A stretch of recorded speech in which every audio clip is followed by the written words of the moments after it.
Happy Friday, everyone, and welcome to the latest edition of Richard Skipper Celebrates. Who or what are you celebrating today? I truly believe that if each of us takes the time, we'll find things every single day to celebrate. It's very interesting. Our topic today is about finding peace in our art. For those of us as artists, it's often hard to find the peace.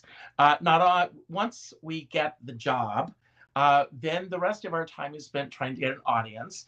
And then there are the venues who are constantly letting us know how many tickets have sold or have not sold. And so, how do you deal with all of that that's going around you? Well, these are some of the topics we're going to be talking about today. When I was in church on Sunday, our visiting priest talked about peace. And it was very interesting because I had already picked this topic before his sermon. And a lot of people think that peace is something that you search for out there. But actually, peace has to begin in here. I know it sounds a little woo-woo today, and that's where we're going to get started. But I want to get to our guest right away. We have five amazing people waiting in the wings. People who are creating great art in many multiple venues. I'm not going to tell you who I'm going to bring on first, but I will say that this week she was one of the picks from Nightlife Exchange.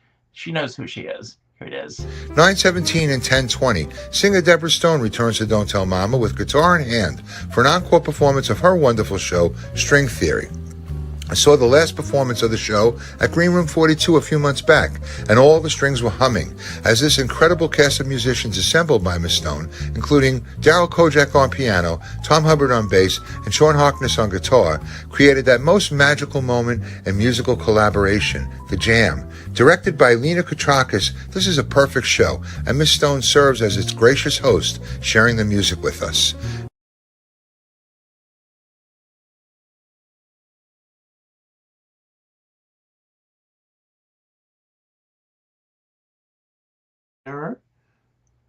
Let me unmute you. Okay, hold on. You seem to be muted. Oh, there. There you are. There you are. Well, So I how think are you? I can just leave because what do I do after such a beautiful, beautiful compliment from Scott? I was just so moved. A perfect show. I mean, okay, goodbye. Good night. Thank you very much. Well, the funny thing is, you and I remember the first time I saw you. We've talked about this many times on the show. Yes, yes. Seeing you at the salon, and I said to you that you reminded me of a throwback to those torch singers from the 1920s, like Ruth Etting and Helen Morgan. And that was the beginning for you. And then you've had amazing trajectory that's just taken off. And with this new show, it's just amazing. And I want to let everyone know that you are going to be coming to Don't Tell Mama on September 17th and October 20th. I have tickets for October 20th. I'm reserved for that day. Unfortunately, I can't get there on the 17th because Danny has a planning board meeting that I can't get him to get out of. So, but I will see you for your second encore performance. Yay. Yes. Yay. So, what is it about this show that is helping you to find the peace within yourself as an artist? Okay, well, there's a joy. I'm sure that all of our guests today can appreciate the joy in making music. You know, when you say finding peace, and I remember this from my days as a dancer. When I was dancing, when you're in the moment. It's a cliche, but it's real. When you're in the moment, you're at peace. You're not worried about what's going on outside. You're not worried about any other thing. You are totally there, and there's that wonderful energetic peace. It's a groundedness. And when I'm in this particular show, I've been able to tap into my musician side as a singer and also as a musician with these guys that are just so good. And I've been sort of accepted into that, into that club. Well, how did the collaboration of these guys come along? I know you've got an amazing director also, Lena Katrakis. Yes. But where did it begin? Did it begin with an idea that you had? Was it an idea that Lena had? Was it an idea that one of the musicians brought to you? How did it begin? Well, and I actually say this in the show. I love how it all started. There were songs I wanted to sing and people I wanted to sing and play them with. We met, we jammed, we collaborated. The first person I met with was Sean, because, I mean, Sean, we had become friends chatting at Mac events and stuff like that. And I was so impressed by him. First time I ever saw him play, you know, with Lena, with the trio, I wept. I wept because I couldn't believe what he was doing. And I said, I got to know this guy. So there was a Michael McDonald song, little spoiler alert, which is my opening song. And I said, I got to do this song. So I met Sean and we just started playing this song and it was just such joy. And then it started with him and I said, okay, I'm going to do a show with him and with Tom because I'd worked with Tom, the bass player. And Lena said, no, we need to keep your cabaret song. Yes, Tom Hubbard, sorry. We need to bring a piano in. So Daryl Kojak, with whom I've worked many years ago, who was adorable and an amazing talent. So it just sort of evolved. And it was not a theme. It was like songs that I wanted to do. And I must say, and don't anybody steal this idea because it's patented, or it will be, or it should be. So just don't tell anybody, everybody. There's a certain quality that the songs had that I called the elation equation. And that almost was what I was going to call it. There are certain places that you go when you hear certain songs. It lifts you up. There's a literal that happens, and that's the elation equation. And there's certain people's material has that in there. And so that's what I was bringing. I was getting that from the songs I wanted to do. And Lena was a wonderful captain. Mm-hmm. But basically, we put it together, the four of us. There was not one musical director. We were all the musical directors. So that was a different. That's interesting. Once you started working together, did you already have a goal date in mind for doing the show? No. Or how long was the process before you said, okay this is ready for an audience? We worked on it for almost a year. Wow. Okay. We worked on it and we kept all of us would meet every time we rehearsed. So it wasn't like, okay, here's a chart. You know, we created this thing together. And so when we finally, I think Sean was, we're ready. Set a date, get a date, you know. So I go, okay. Because you want to be ready. You want to be ready. And well, so, why, excuse me, that's why it's a perfect show. That you let it, I mean, like cooking a great meal. Exactly. I mean, you may be starving and you want to get to that meal as fast as you can. Yeah. But if it doesn't go through the process of how long it needs to cook and simmer and do all those things, exactly. Why present it? Yeah, that's it. So exactly. You know, so you've got 2 shows coming up at Don't Tell Mama. Where do you want to go with this? Well, we are actually going to do it in January out at the Woodmere Hewlett Library. Oh, wow. Out in Hewlett, yeah. Where do I want to go with this? I want to know what's next. So I've done this 1, 2, this will be 3, 4, this will be 5 times. And I have it in my pocket, and so I can utilize it and bring it out again whenever I need to, because I'm not letting go of these musicians. We have put something together that's a treasure, and I don't know what's next. So for me, it's trying to figure out what my next show is going to be. I loved what you referred to as the elation equation. So that is peace right there. Yeah. So when you say this about your work, and then we're going to bring on our next guest, okay, what do you actually mean, and how do you know when you've reached it? When I say the elation equation, right, or peace, okay. Either or. You know when you, in a word, it's elation. It's that feeling of uplift, you know. It makes you happy. Brings you peace. Well, Deborah, speaking of making us happy, you're going to help me bring on our next guest. There are 4 people waiting in the wings. Pull the number 1 through 4, and I will bring the next person on and hope that they're ready. 4. Well, let me give you a little glimpse of her at work. I saw this show and I absolutely loved it. So here she is. My heart was an empty shell. Then you came along.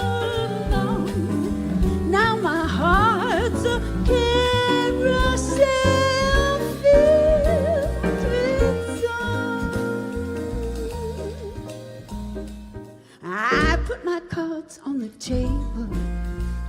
it's your turn to be brave.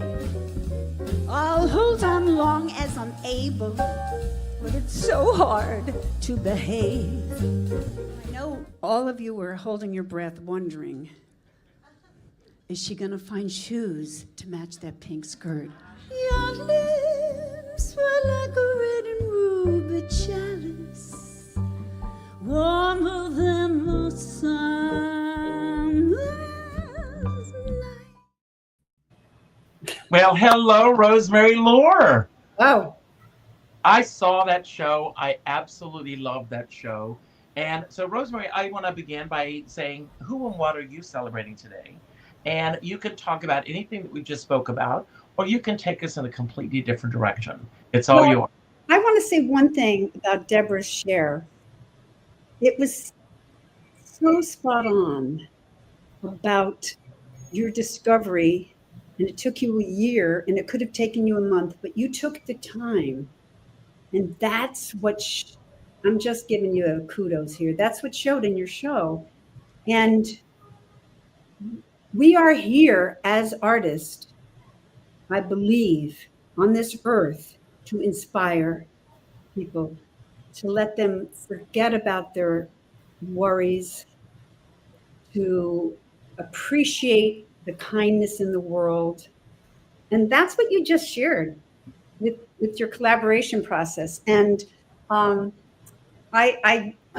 know, of course, Tom was in my show too, Tom Hubbard, the ubiquitous Tom Hubbard. I've worked with my guys for many, many years. I call him Hubba Hubba Hubbard. Yes. He is all that. But I'm celebrating the creativity and the peace that it gives to me, and that I can get out of the way, thank God, and be surprised. And I love being surprised. oh yeah. It's so, because as you know, Deborah, you create the show and then you're on stage and all of a sudden, I didn't know I was going to say that. And, you can watch my musicians. Frank is always laughing. He goes, she's, and he's looking at my shoes. He's like, I didn't know she's going to say that. And, you're just taking that energy from the audience and they're giving it back to you. And you said, there is nothing closer to God on earth than this. Okay. The divine flowing back of energy. We are just one. And I think that's the miracle that we get to experience and create. And, it is my, someone says, you're going to ever retire. I say, Why? Why would I retire? This is what, first of all, of course, you can't retire, but also the idea of it's what keeps me moving forward and not to be modeling. I mean, when my husband died, I was not back on stage in 6 months doing a musical that we wrote together, because that's how you keep the energy alive and the love alive. And it's what we do as human beings, hopefully.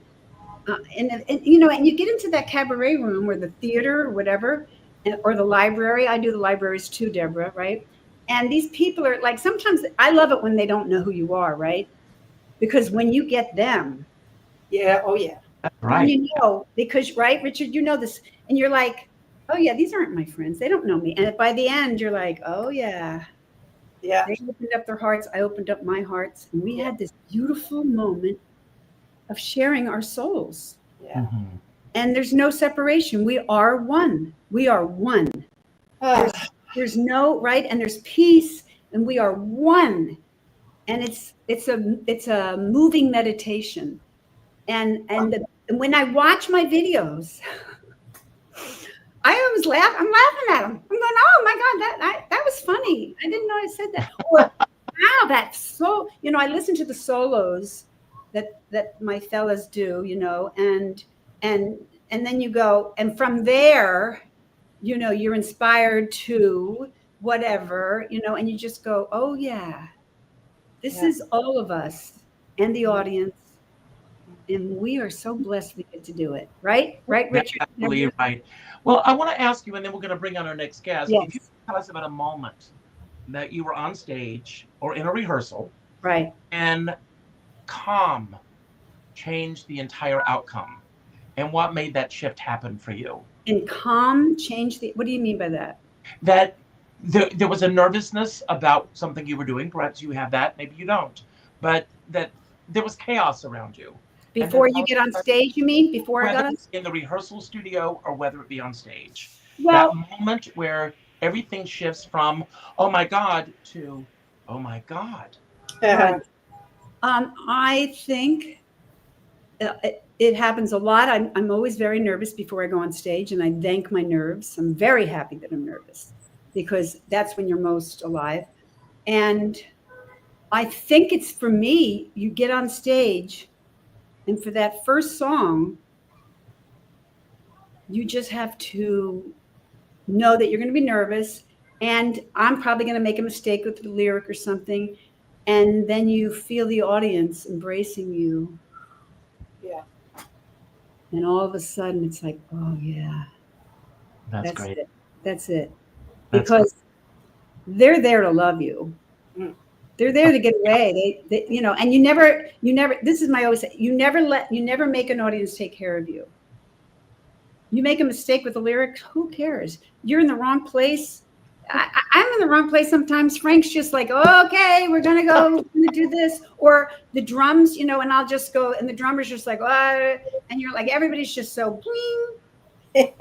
Right? We both know that. I totally agree with that. And I love what Marilyn May says. And then I'm going to bring on the next guest. Yes. But Marilyn May says the audience is always the star of the evening. And that I think about before I go on. So you were in the Monty Hall spot. So door number 1, door number 2, or door number 3? Okay, I say door number 2. And I'm excited to bring the only other gentleman on the show today, and that's Scott Stander. And Scott, Scott has, he is immersed in all areas of show business. He's a producer, he's a director, he's a creator.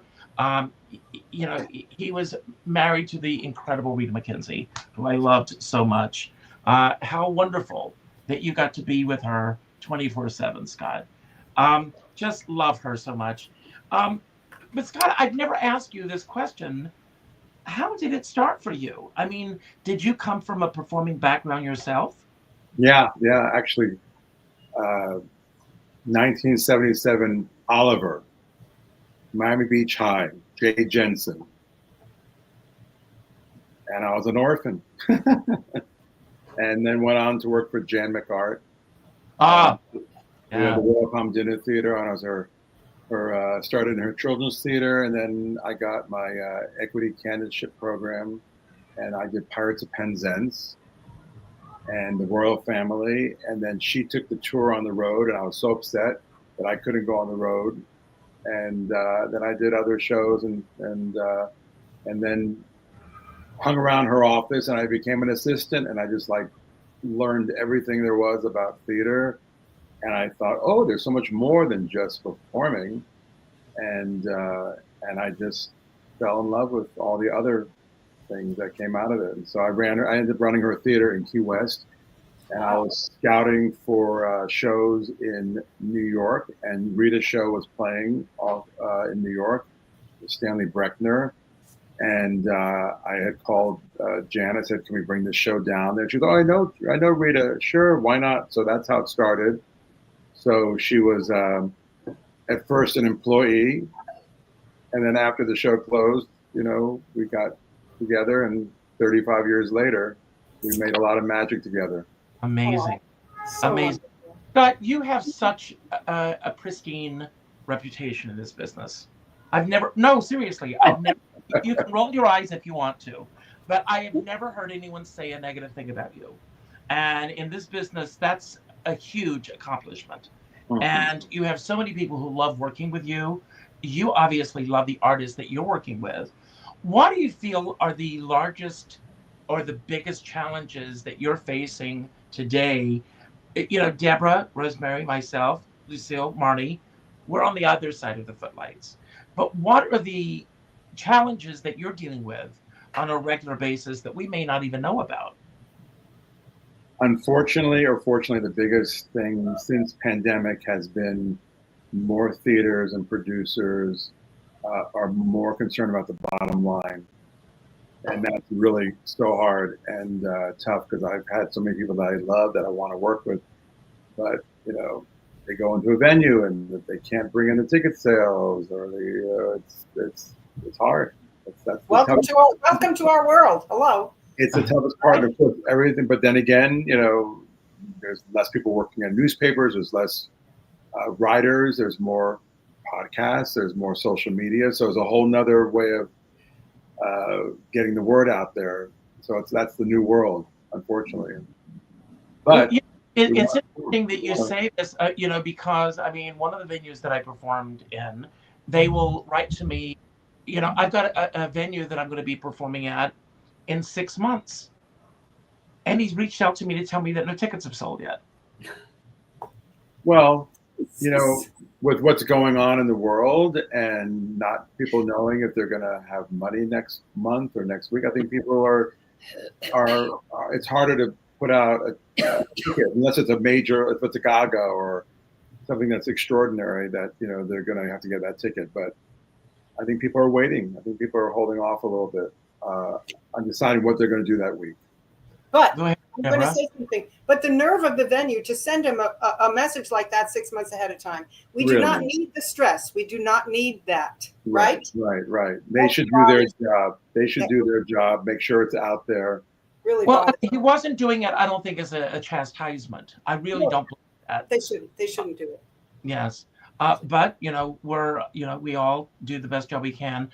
Scott, before we bring our next guest on, what are the biggest changes since the pandemic that you find that you're experiencing that you actually like? We always talk about the things that drive us crazy, but are there changes that you have embraced since the pandemic? Social media is quite amazing.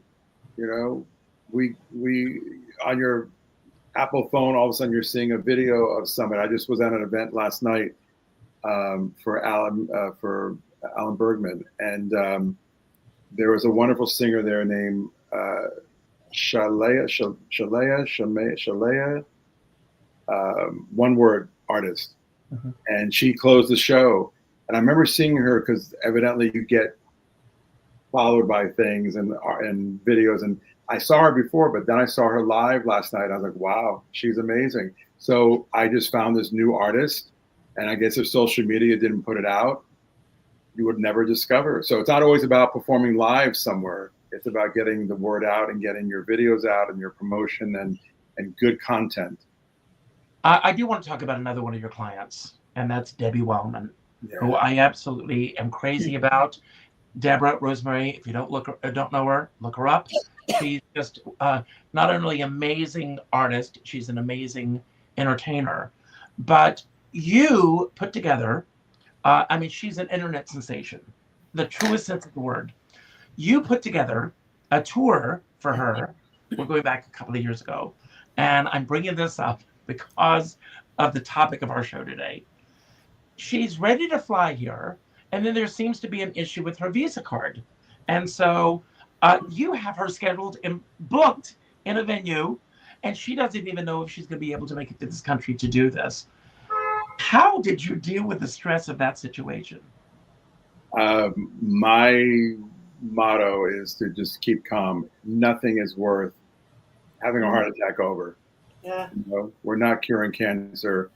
And just go with it. When we had the Ruth Bader Ginsburg show going down to Florida, and there was a hurricane, and we're like, what are we going to do? We're in rehearsals. What do you do? So wait for it to blow over. You have to it'll work out. Things are meant to be, I believe. But we did get her visa, and she's coming back over again for this Christmas with a new tour. We have a new album coming out of all of Judy's holiday songs that she never recorded, and couple of good nuggets that John Mayer wrote. and it's very exciting. And but again, she was found during pandemic, during on the internet. That's how I found her. A lot of friends, Billy Stritch and everybody else found her. We were bored. We didn't know what to do. And somehow we found the video, and I called her. I said, hey, you want to come to America?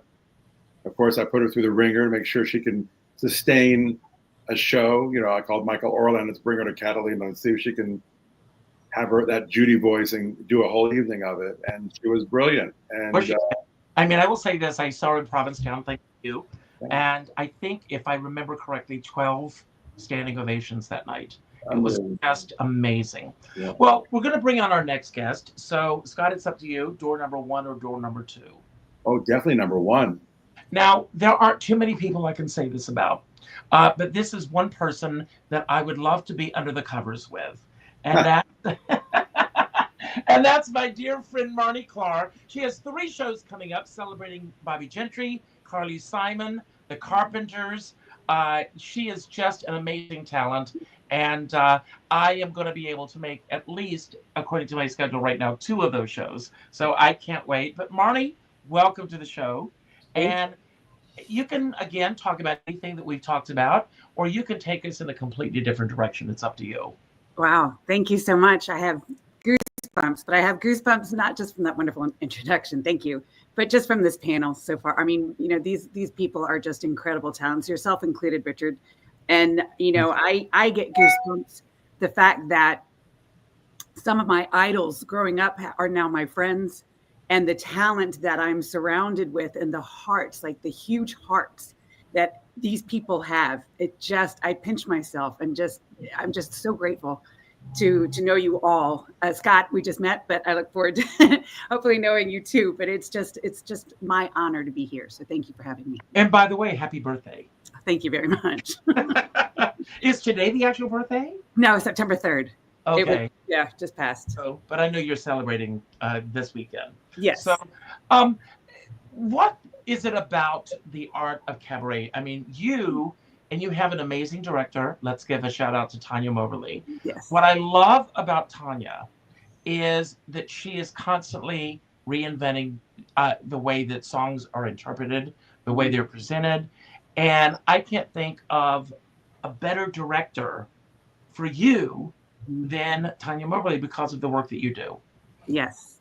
I was her first client in terms of cabaret directing. And that came from, she was directing me in something called True Colors, which is a personality assessment kind of thing. And I played Orange. And so she was already had her hand in directing, but she had not done cabaret. And then long story, I did a surprise anniversary for my parents' 40th anniversary. And my brother and I made a video for them. But most of the videos that we had were silent. And so I had to give him a list of songs, all songs that I didn't know I knew. And so I just kind of printed out this list of all these old songs. And I said, I think there might be a cabaret show in here. And she said, there is, and I'm going to direct you. And that's kind of how that started. And she's an actor as well. And for both of us, it's all about the lyric and the story and the connection. And what are we saying? Who are we saying it to? And if it happens to be on a note, it's on a note. But it's always, and especially I was listening to you saying when you forget, Rosie, happens to me all the time. But that's because I'm not thinking of who am I talking to and what am I saying. As soon as I lose that, then everything goes away. But that's kind of our process. Well, obviously, as a singer, we are all sharing stories on stage. Right. And because the audience is different every night, the story that you tell on Monday night may not be the same story that you tell on Tuesday night with the same song. How do you find that you personally gauge an audience the moment you walk through the audience to hit the stage? Oh, it's easy because you can tell if they've had drinks or not. My goodness.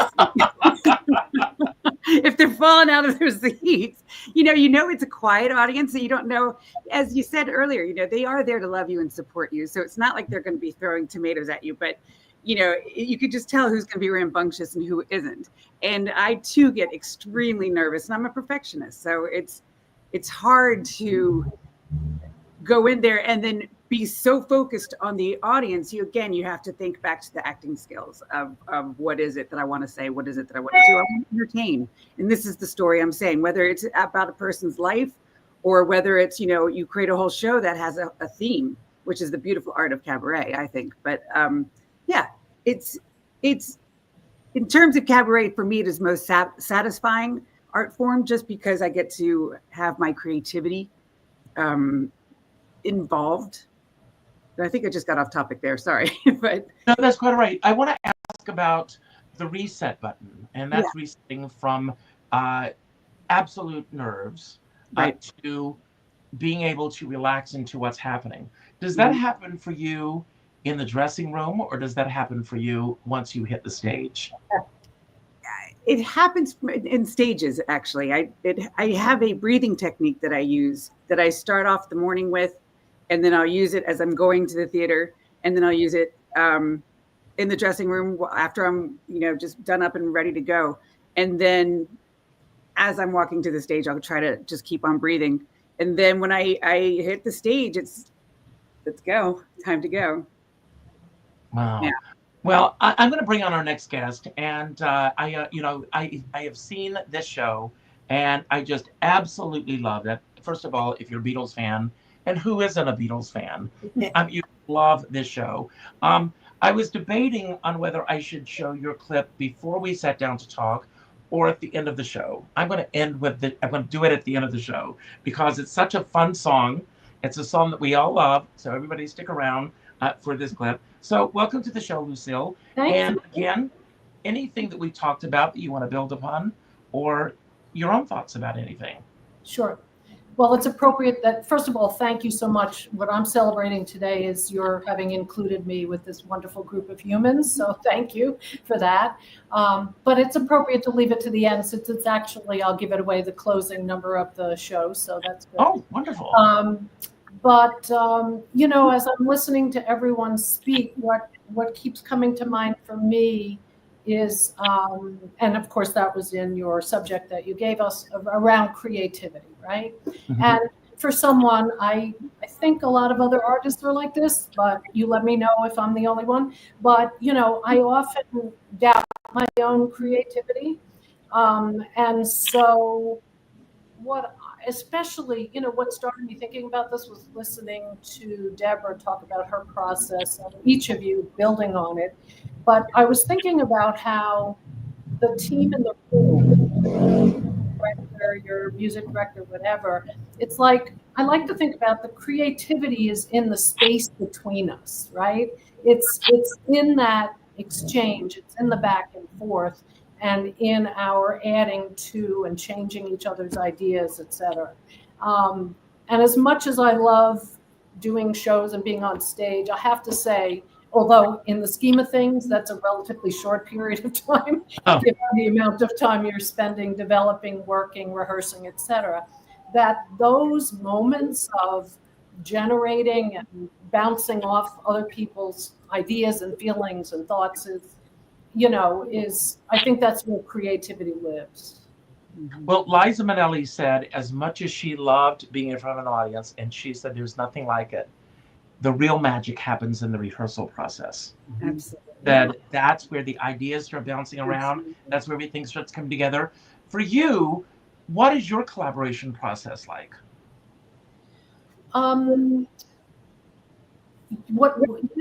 It's changed over the years, because in the beginning, and for the many years that the early years that I was working with David Brunetti, my dear friend and collaborator as a music director, in those first few shows, he's such a complete package in and of himself that I actually didn't work directly with a director. We would bring someone in for the end to give us feedback, et cetera. But as we did more shows together, and then subsequently since then, I have whoever is directing the show kind of involved right from the beginning, right? And so we kind of craft things together. But that being said, the initial idea, the impulse comes from me, right? So this Beatles show, for example, is version 3.0. I created the original version of it 20 years ago to celebrate the 40th anniversary of the Shea Stadium concert that I was at, their first Shea Stadium concert, and then brought it back 10 years ago for the 50th anniversary. And now, hello, we just passed the 60th anniversary. So lifelong, kind of thread and obsession in my life. I think it was after this, that show actually that I started delving into, and I know Marnie can resonate with me on this, delving into singer-songwriter stuff in a very specific and deliberate way, right? So after the Beatles show came the 70s singer-songwriter, female singer-songwriters, then the contemporary female, and then the male singer-songwriters. And so that's, and each one somehow built on the other in terms of, my bringing that concept to the table. And then, obviously working with my current music director, Jeff Cabetta, and my director, David Hilder, to select material, to figure out, how we wanted to present it, and to tell the story, I mean, there's so many different ways to do cabaret shows, and they're all wonderful. I guess one would say that even within my singer-songwriter shows, I've leaned into the concept of telling a narrative, right? It's not an obvious, like, okay, this happened, then that happened, then that happened, but there's a clear narrative arc. And so that's what I love about working with David Hilder, because he's a playwright and a director, and so has a deep appreciation for telling a narrative. And I don't know what you asked me, but I went off on a tangent. No, you answered the question. I'm going to go around. I'm going to ask all of you, specific questions about finding peace in our business. I am obsessed with YouTube. I have a YouTube app on my smart TV, and I watch a lot of interviews. And I'm not interested in the gossipy interviews. I'm interested in hearing an artist talk about their process, how they got from point A to point B and beyond. And I was watching a great interview the other night with Michael Learned. Most of you know her as Olivia from the Waltons, but she also had a TV series later in the 70s called Nurses. Some of you may remember that. But she got very critical about the way her part was being written and the way it was being portrayed. And as she put it, in her own words, they considered her a pain in the ass. So when that series ended, she was blackballed in Hollywood, and she could not get work for 10 years. Oh my God. Because she spoke out for what her needs were and what her boundaries are. So I want to ask you, first of all, Deborah, where do you allow healthy friction in the process, and where do you draw a hard boundary to protect your own peace? Wow. I haven't come across friction in this. I've only been doing this for 9 years. And you're doing it well. I haven't come across friction in the creation or in the direction or in any of that. And I guess that's, unless I've forgotten and put it out of my mind. But no, I can't think of the only thing being with the venue, that annoying kind of back and forth of, well, you're not selling enough tickets and that sort of thing. No, I can't think of a time with friction, but. Well, I love hearing that. You don't need to search for something that isn't there. No. So that's great. Rosemary, how do you keep your composure when the room isn't peaceful?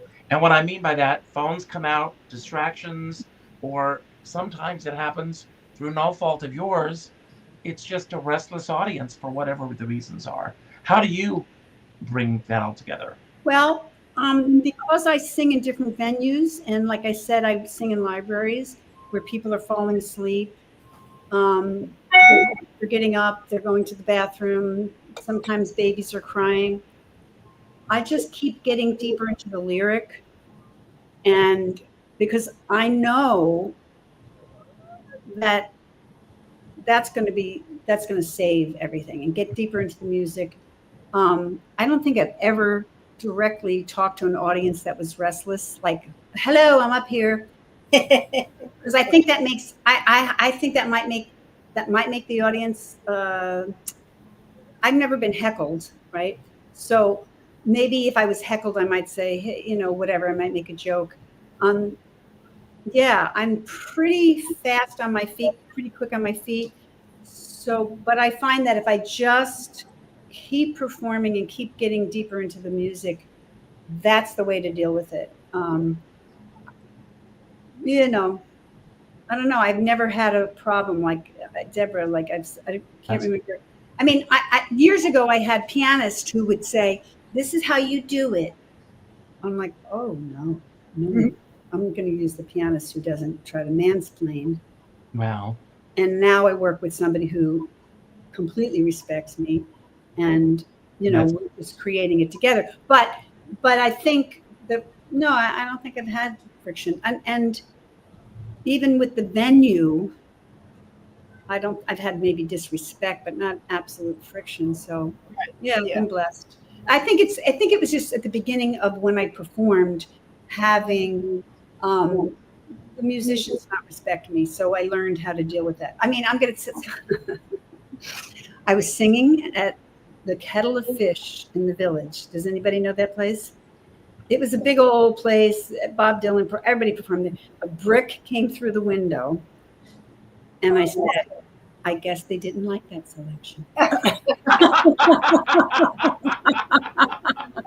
That's it. You got to roll with it. You got to roll with it, Rosie. I kept singing. But anyhow, that's the only friction. Anyhow. Oh, I love that. Yeah. Scott, this is the perfect question for you.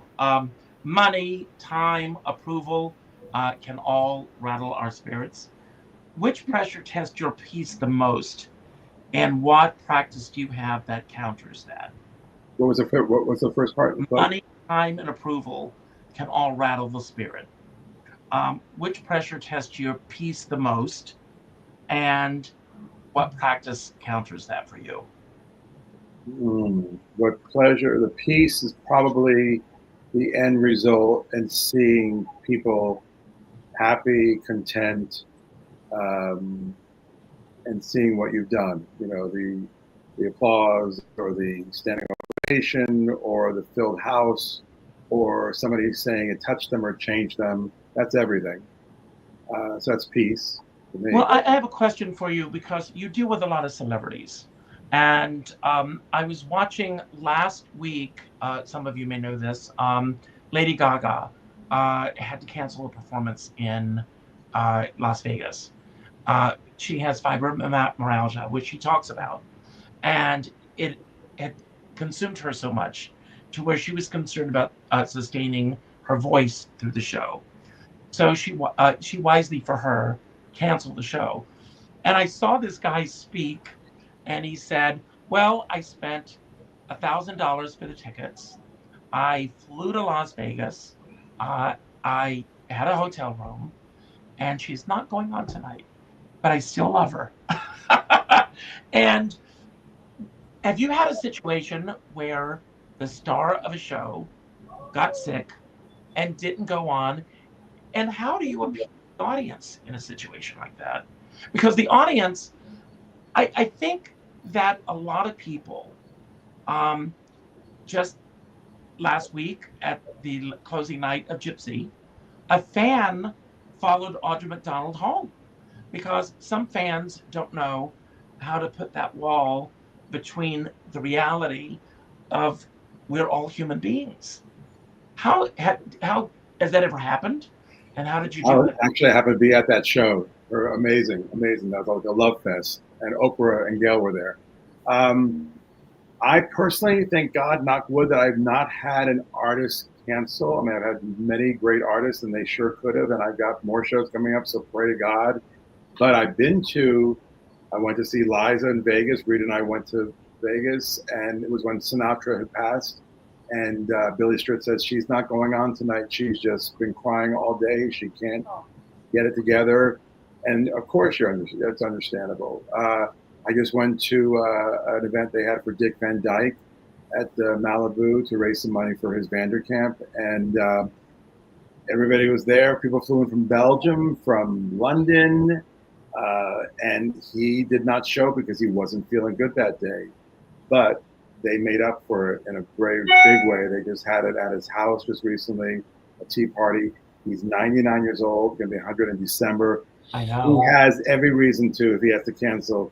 But he showed up here at the house and he was singing and he was taking pictures and talking and taking questions. I mean, the guy is amazing.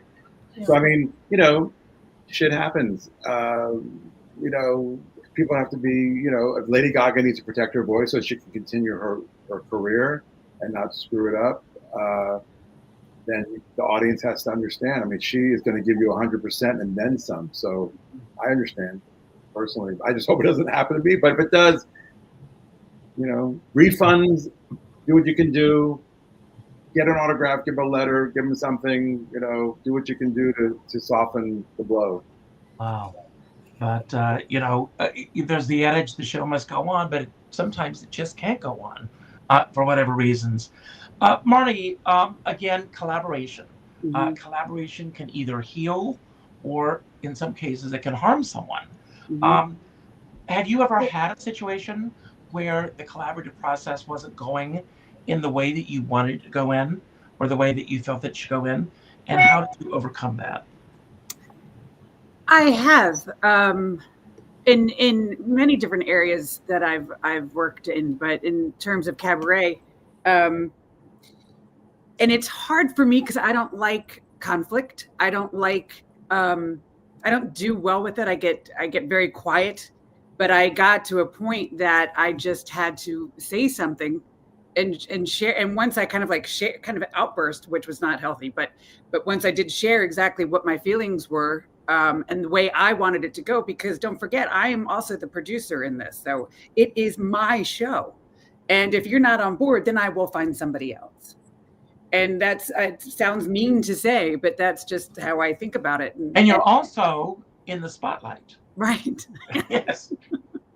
Yes. And so, I mean, luckily, you know, for me, you know, I'm very lucky to work with Tanya, and I just love her, and she's a mama bear. So if something's not going right, and she knows me well enough to know that if something's not going right, she'll step in, Mm-hmm. or she'll handle something. Like if it's happened on stage, she has no problem yelling at people.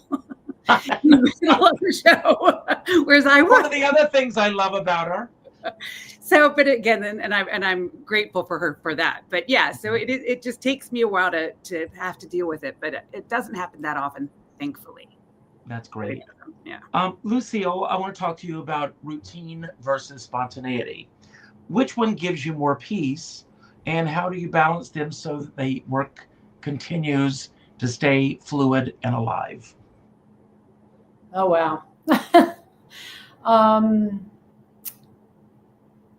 You know, I mean, look, we're in some level all creatures of habit, and predictability is important for a feeling of safety, et cetera. So within that frame of reference, I would say, you know, certainly routine and having our routines is important.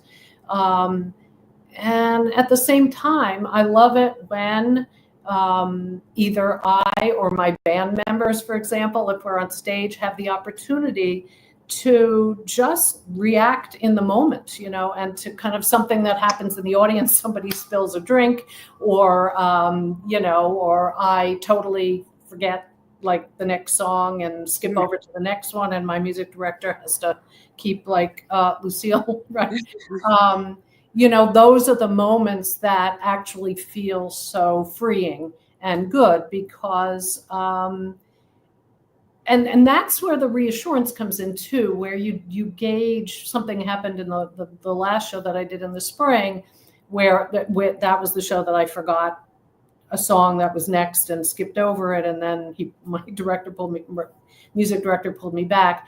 It's like in that moment, my own reaction and then the audience's reaction of laughter and, you know, just being with you in the moment. And, you know, there was no judgment. There was no, you know, horrified looks. It was just people smiling and laughing, and, you know, and that, you know. You were there, I know. And then I was able so to, well. and then I was able to just also be myself and Mhm. just kind of make a joke and whatever. So, that was a very, that was an important learning moment for me in terms of, because I've watched the recording of that show, which I hate watching myself.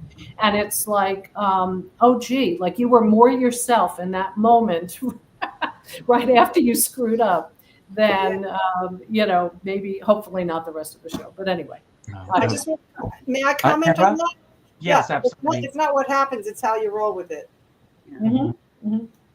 And Rosemary, you wanted to say something? Yeah, and I just want to say, when you make a mistake, I think the audience is just like, oh, good. I can be human too and make a mistake. Because they're not there to see perfection. They're there to see humanity. And I think it's just, everybody goes, oh. But it's how you respond to it. It's how, if you go, oh, no. If you go, I'm sorry, never say sorry, never. No. Say, oh, did I just do that? Where am I? Oh, okay. And they're fine. And everybody loves it. As when I was a dancer, I was in the chorus of Giselle, right? Because I was a peasant. I fell flat on my ass. And I'm going, okay, well, that's done. All right. And they Everything's didn't know fine that now. peasant did not fall on her ass before. It's never. It's very. It was done, and I was a peasant, so it didn't matter. But it was fine. It was like, okay, that's done, and everything was better because it was a release. It was like, okay, fine, whatever. Wow. Well, Deborah, what is your digital quiet practice before, during, and after a show? I mean, cutting off yourself from social media, phones, everything. Do you have moments where you just decompress? I just don't pay attention. I turn my phone off pretty much. It's funny because Tom, of course, Tom Hubbard. I remember we were doing the last show, Chiaroscuro, over at Pangea, and he's sitting there in the booth, and I'm pacing. I hate to wait to go on. Just get me out there. I hate to wait to go on. Okay, because that's when it just get me out there.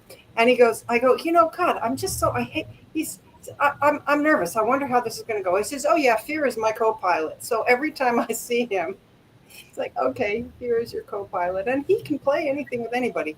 No, but I don't have a particular routine. I just, it depends where I am. I just pace until I go on. That's great. And then I breathe. And as Lena says, listen. Go out there, listen. Because we're going like this. And then you can't. You have to just relax and listen to what's going on because you're going to speed up. You're going to not pay attention to what's going on around you. And you have to just listen. Absolutely. Marnie, if you could teach one peacemaking habit to somebody who's just starting out in this business, based on your own experiences, what would it be and how should they start today? Try. It's not easy, but try to listen to your inner voice, to trust yourself, to know that you are good enough. Let the rest go. And what is it that you want to share?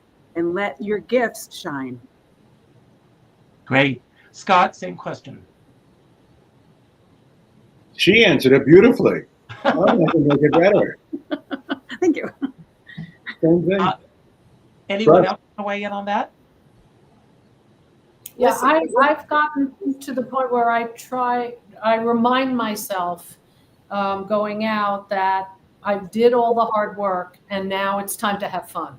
Yeah. With the knowledge that people will, if they see you having fun, that will give them the cue to relax and have fun as well. And I really do strive for that. It's not always easy, as Marty says, but yes. I will add to that. I think we should all take in the moment more and really remember the moment, because that's all there are sometimes.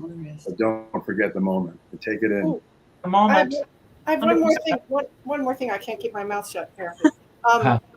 I remember, again, as a dancer, loving the piece that I was doing so much and waiting in the dark to start. Going, wow, we get to show this to people. That's great. We get to do this.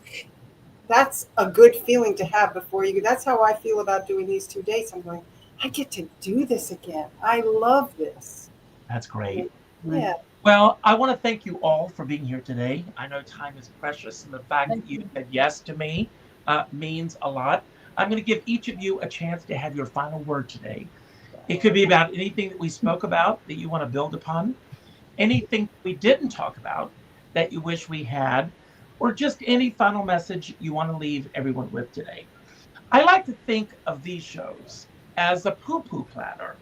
And I hope that everyone will Google you, look you up, visit your websites, and when possible, go and see a live event or a live show. It's very important that we all come together in the collective to laugh together, to cry together, to have those moments together. That's what the human experience is all about. I end all my shows with the same message, and that is to go out and do something nice for somebody else without expecting anything in return. I want each and every one of you on the show today to do this, and I want everybody who's watching this show, either now or later, to do the same thing. Go to your address book, and the 7th name that pops up in your address book today, in your emails, rather than responding with an email, respond with a phone call. And let that person know that they make a difference in your life. And by doing so, you're going to make a difference in their life. I did leave social media at the end of February, and I've made a point each day of reaching out to 3 people that I haven't spoken to in a while. I can't begin to tell you how many names I've had to eliminate because they've passed on, they've changed their contact information. It's important that we all now more than ever communicate with one another. And people go, well, what if I don't like that 7th name? Delete them. But we need to be connected with one another. I have a dear friend, Sean Moniger, and he says we're all in the same storm, but we're in different sized boats. And I always say, I don't care what size boat you're on, as long as you have a skipper by your side. And with that, I am going to leave this to you, Rosemary, and when you finish, you will pick the next person. And when the last person says goodbye, we have a little treat from Lucille. So, Rosemary, it's all yours. I always have something to say. Okay. Let there be peace on earth and let it begin with me. That's it. Deborah? Oh, how can I follow that up? I don't think there can ever be total peace on earth, but that's just me. Stay in your lane, which is what I do. Not ignoring what's around me, but focusing on what's in front of me. And knowing that, basically the movie was right. If you build it, they will come. If you do your job, and if you know that what you're doing is good and right, people will be there for you. And that's what I've learned. Just stick to it. Scott? I love people. I just love.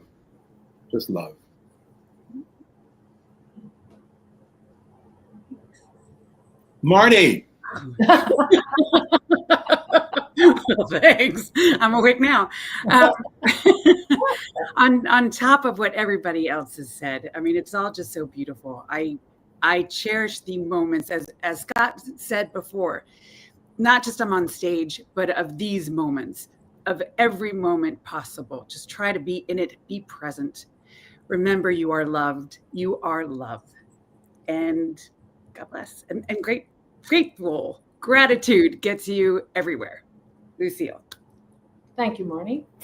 So rolling off of our skipper's comment a minute ago about connection, for me, that's one of the biggest joys of performing in a cabaret setting is making that connection with an audience, with individuals, and trying to leave something with them, something for them to think about, a feeling that they realized was going unexpressed, and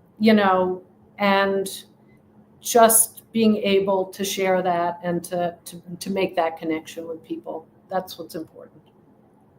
Thank you.